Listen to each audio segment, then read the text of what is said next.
Ministry of Healing, Chapter 17, pages 234 to 240. The use of remedies. Disease never comes without a cause. The way is prepared and disease invited by disregard of the laws of health. Many suffer in consequence of the transgression of their parents. While they are not responsible for what their parents have done, it is nevertheless their duty to ascertain what are and what are not violations of the laws of health. They should avoid the wrong habits of their parents, and by correct living place themselves in better conditions. The greater number, however, suffer because of their own wrong course of action. They disregard the principles of health by their habits of eating, drinking, dressing, and working.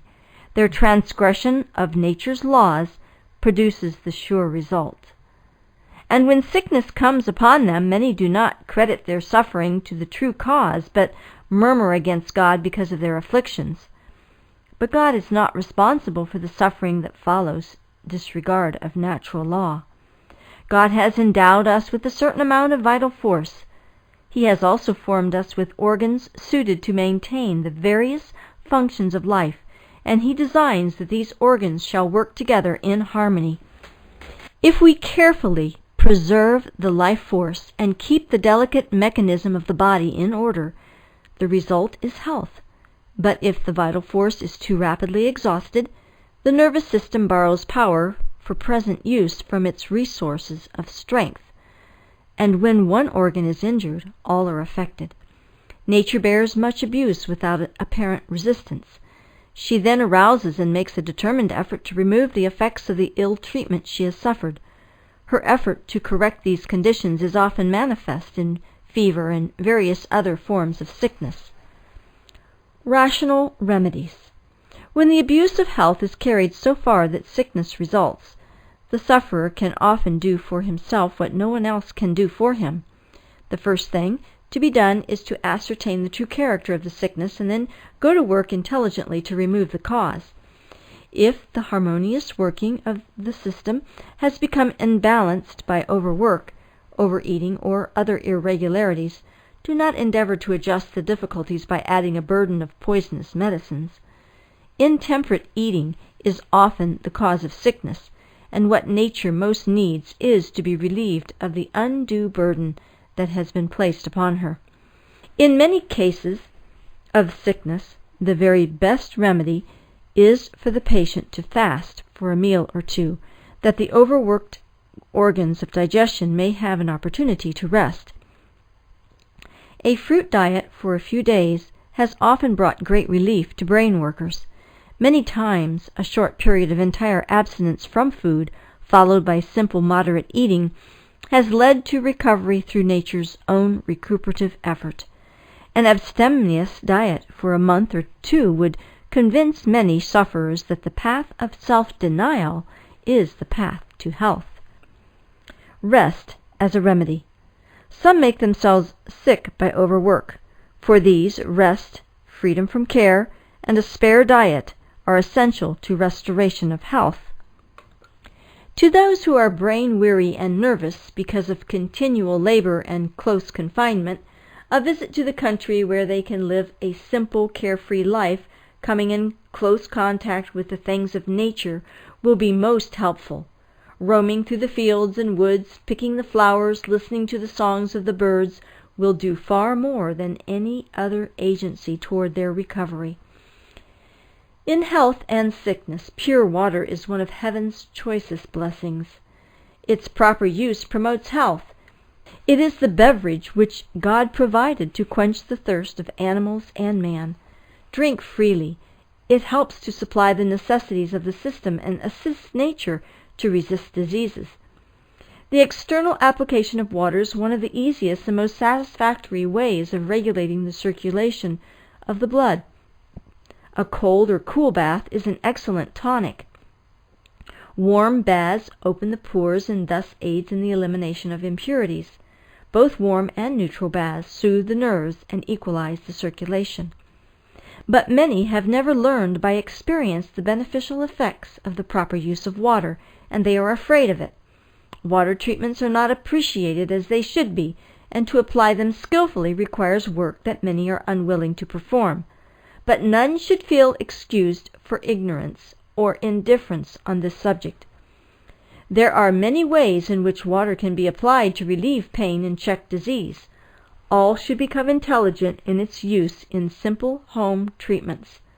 Mothers especially should know how to care for their families in both health and sickness.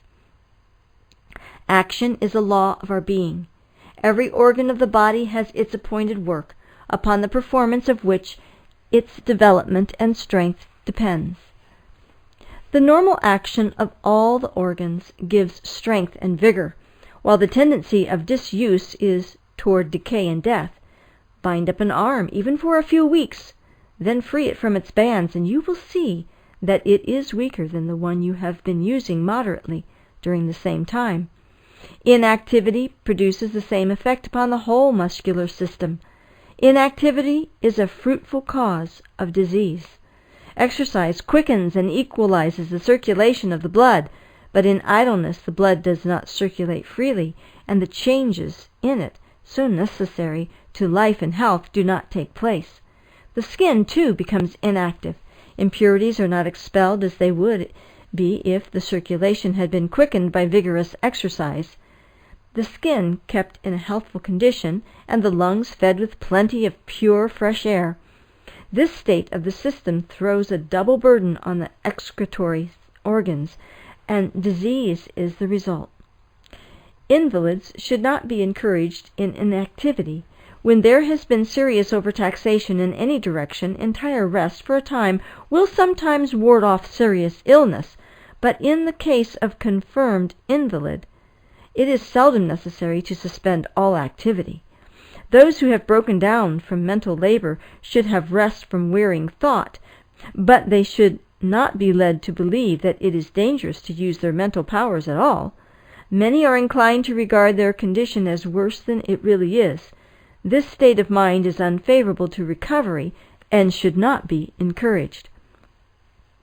Ministers, teachers, students, and other brain workers often suffer from illness as the result of severe mental taxation, unrelieved by physical exercise.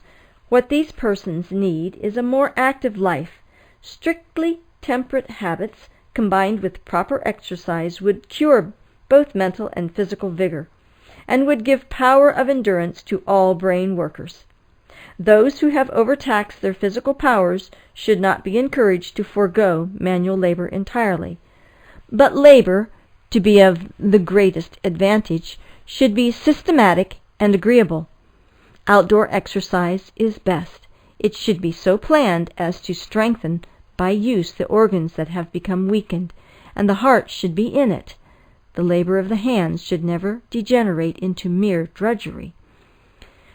When individuals have nothing to occupy their time and attention, their thoughts become centered upon themselves, and they grow morbid and irritable. Many times they dwell upon their bad feelings until they think themselves much worse than they really are and wholly unable to do anything.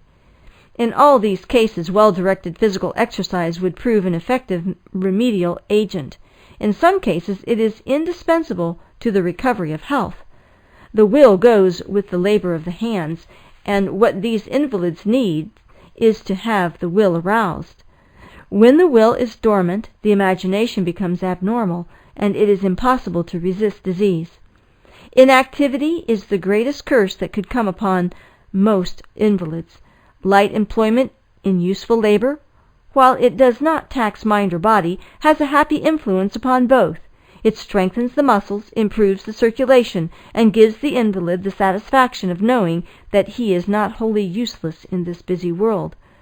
He may be able to do but little at first, but he will soon find his strength increasing, and the amount of work done can be increased accordingly. Exercise aids the dyspeptic by giving the digestive organs a healthy tone. To engage in severe study or violent physical exercise immediately after eating hinders the work of digestion, but a short walk after a meal, with the head erect and the shoulders back, is a great benefit. Notwithstanding all that is said and written concerning its importance, There are still many who neglect physical exercise. Some grow corpulent because the system is clogged. Others become thin and feeble because their vital powers are exhausted in disposing of an excess of food. The liver is burdened in its effort to cleanse the blood of impurities, and illness is the result.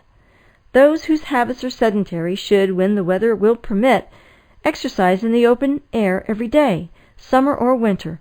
Walking is preferable to riding or driving, for it brings more of the muscles into exercise. The lungs are forced into healthy action, since it is impossible to walk briskly without inflating them. Such exercise would, in many cases, be better for the health than medicine. Physicians can advise their patients to take an ocean voyage, to go to some mineral spring, or to visit different places for change of climate, when, in the most cases, if they would eat temperately and take cheerful, healthful exercise, they would recover health and would save time and money.